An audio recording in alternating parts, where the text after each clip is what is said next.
Hello student, myself Sandeep Chaudhary. Welcome in SST class. Student, today we discuss about the civics first chapter. Then let us start.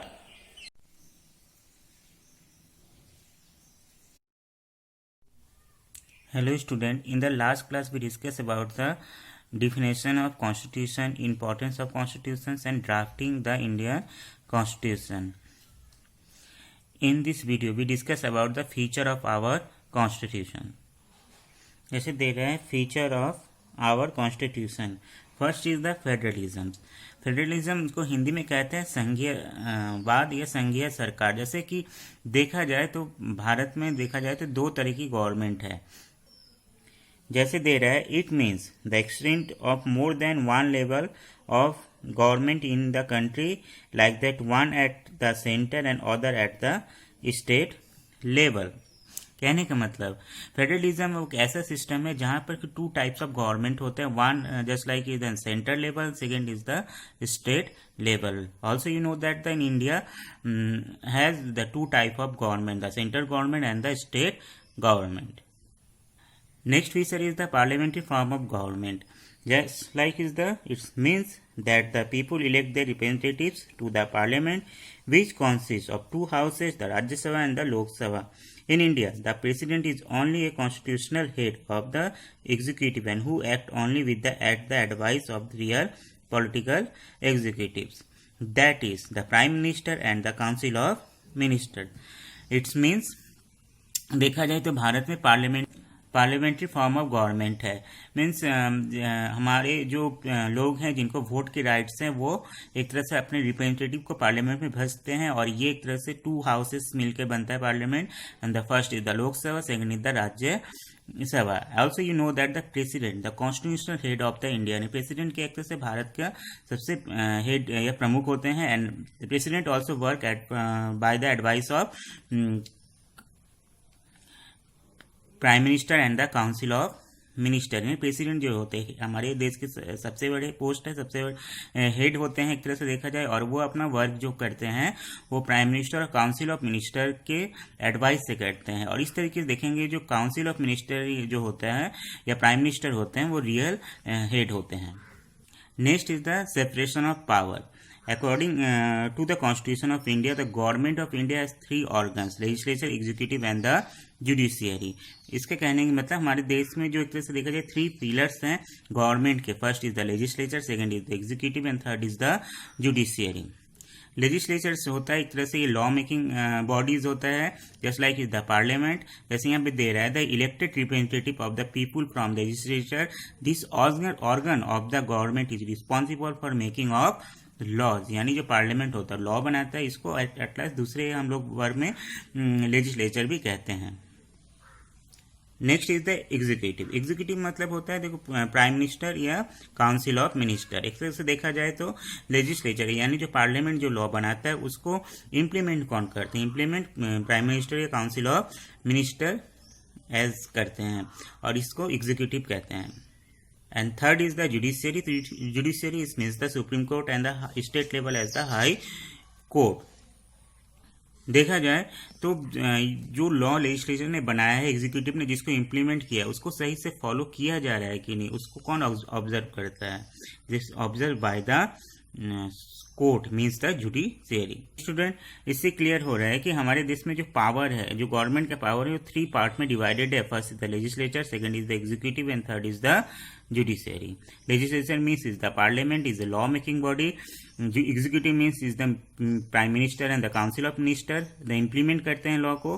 And second is the judiciary means the supreme court and the state level as the high court is also the observes the all law. Next is the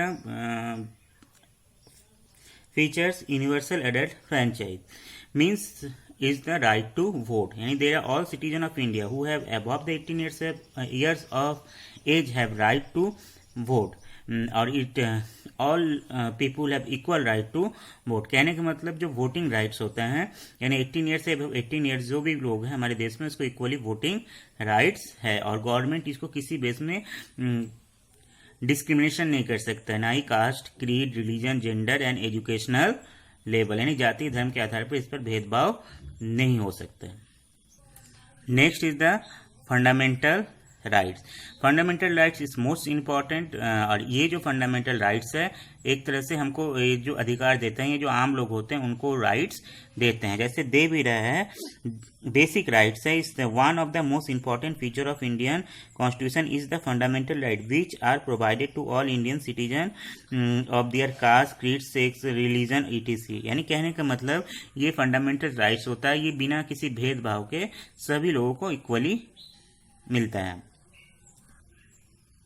जैसे यहाँ दे रहा है it has guaranteed 6 fundamental right to the citizen. यानी हमारे जो constitution है हमको 6 बेसिक फंडामेंटल राइट्स देते हैं। कौन कौन से, इसको आगे देखते हैं। First, right to equality. Second, right to freedom. Third, right against exploitation. Fourth, right to freedom of religion, culture and educational right, and right to constitutional remedies. Then student, first is the right to equality. There are the all person are equal before law, no discrimination on the basis of religion, race, caste or gender. All citizens have access to all public place, and all citizens have equal access to employment. It means the all citizens are equal before law. यानी कानून के सामने, कानून के लिए सब लोग equal है, बराबर है। And no discrimination on the base of the religion, caste and gender. And government क्या कहती है, जाति धर्म के आधार पर भेदभाव नहीं कर सकती है। All citizen has access to all public places. यानी कोई भी लोग बिना किसी रिक्वायर्ड के कहीं भी जा सकते, just like is the temple and any किसी भी any religion place and any places, any public parks, market, etc. Otherwise, all citizens have equal access to employment. किसी को भी कोई किसी प्रकार का जॉब करने का राइट्स है। Next, right to freedom. The first point, freedom of speech and expression. यानी हम अपने बात को कहने का राइट्स है। Freedom to assemble peacefully and without arms. यानी पीसफुली यानी शांति पूर्वक हम कहीं भी कोई भी असेंबल कर सकते हैं, कोई मीटिंग कर सकते हैं। Freedom to form association and unions. हम किसी प्रकार का कोई भी पार्टी या कोई सी any type of the association हम लोग बना सकते हैं। फ्रीडम टू मूव फ्रीली, यानी कहीं भी आने जाने का राइट्स, यानी देश में, देश के अंदर हम लोग कहीं भी आ जा सकते हैं freely. And freedom to reside to any part of the country, यानी कहीं भी हमको रहने का या कहीं भी घर बनाने का राइट्स है। And freedom to practice any profession और ऑक्यूपेशन, है किसी टाइप का कोई भी वर्क करने का राइट्स है, यानी प्रोफेशन को चुनने का राइट्स है। Next, right against exploitation is prohibited all form of the force labour beggars. यानी विदाउट मनी, विदाउट पेमेंट हम लोग काम नहीं किसी से कुछ करा सकते हैं, totally illegal. Prevent child labour, children working under 14 years of age. यानी 14 ईयर अंडर एज के लोग, बच्चों से हम लोग काम नहीं करा सकते, is totally illegal. And prevent trafficking in human beings, यानी ह्यूमन बींग्स का खरीदना या बेचना एंड टोटली इलीगल्स है।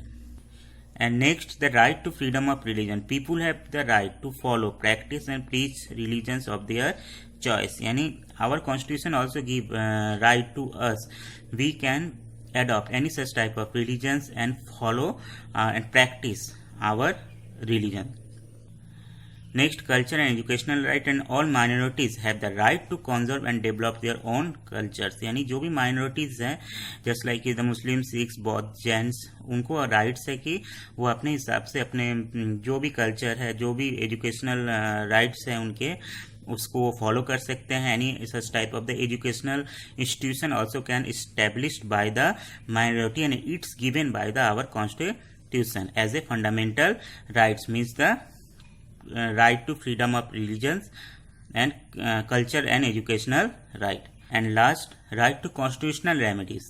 Under the right, the citizen have the right to go to court if they feel that any their fundamental rights has been violated by the state. And if the government, any government institution violate the right, our fundamentals, that's we can approach to the court against the government activities. कहने का मतलब student, यदि government या सरकार यदि हमारी किसी भी फंडामेंटल राइट्स को वायलेंस करती है, उसको तोड़ती है, तो देखा जाए तो हमारे पास ये राइट्स है as a under the right to constitutional remedies कि हम लोग सुप्रीम कोर्ट जा सकते हैं और अगेंस्ट द गवर्नमेंट हम लोग अप्लाई कर सकते हैं। Then Student, in this video we discuss about the feature of our constitution. It means was the federalism, यानी इंडिया में 2 types of the government है। पार्लियामेंट्री फॉर्म ऑफ गवर्नमेंट, यानी यहाँ पर पार्लियामेंट के थ्रू गवर्नमेंट बनता है, separation of power, legislative, executive and judicial, right to votes and fundamental rights. Next and last video we discuss about the fundamental duties. Student, I hope so that you completed exercise the true false, filling in the blanks, match the column. In this video we discuss about the feature of Indian Constitution, and also I gave some question answer as a homework. The E number, answer the following question very briefly, यानी very short question answer जो है वो आप लोग complete कीजिएगा और send कीजिएगा. Then thank you.